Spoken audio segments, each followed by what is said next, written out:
give you one example of an election that I was involved in. I first got involved in unions in 1976 at the Converse Rubber Plant in North Berwick. And I'll just tell you some of the things that happened, and you can tell me whether you think they're brutal or not, basically. One thing they did was they bring us into a big room, and the plant manager's there, and he says, here's why I think it would not be in your best interest to have a union. He says, you know, the company, when it's looking around in terms of investing, we probably wouldn't invest in this place. I can't tell you we definitely wouldn't invest in this place, but probably we wouldn't, right? They do that, they take everybody like that. Then they take you individually into a room, and they had done research on everybody. And they would say, well, you got 3 kids, and they know you got some debts. So they start playing on that. What happens if the place closes? And they do that to everybody in the workplace. The thing they did, because I was a leader, one of the things they did to isolate me was every time I went to talk to somebody, the foreman would come over. Didn't matter if it was on break, whenever it was. I come over to talk to somebody, you know, I'd be talking union on break, it's supposed to be legal. The foreman would be right there. Every time.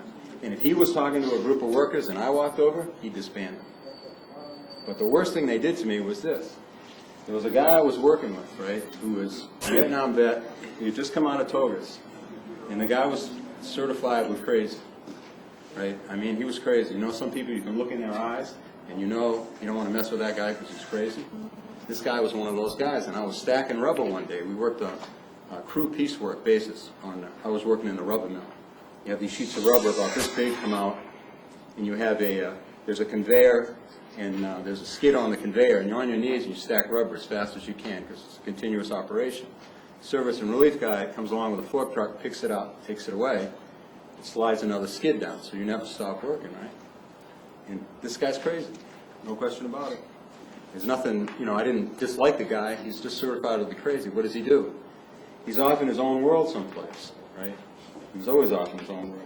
He takes the skid, picks it up with a fork truck like this, right? And I just happened to look up, because 2 tons of rubber comes down right where I was standing. And they kept me working with that guy through the whole campaign. There were 2 incidents where he almost killed me. They wouldn't do anything about it. Then eventually they fired me. And then after they fired me, I won my case, but 2 years had gone by. So what good is it, you know?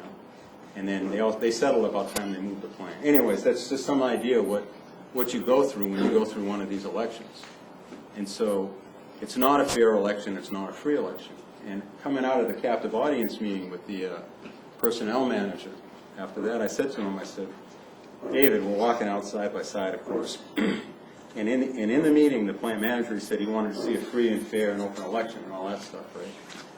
And so I said to him, I said, David, the plant manager says you want a free and fair open election, every side to get its, you know, be able to say what it has to say. He said, that's right, Peter. I said, well, in this factory, there were 500 people that worked for Converse Road. Every place any worker looked up, there was an anti-union poster. The only place they didn't have them was right after work. Lunchroom, all over the work areas, anti-union posters. I said, David, if you want a free and fair election, why can't we put up our posters? He said, that's simple, Peter. He said, when you own the walls, you can put your posters up. So how are you going to have a fair election under those conditions? You just can't.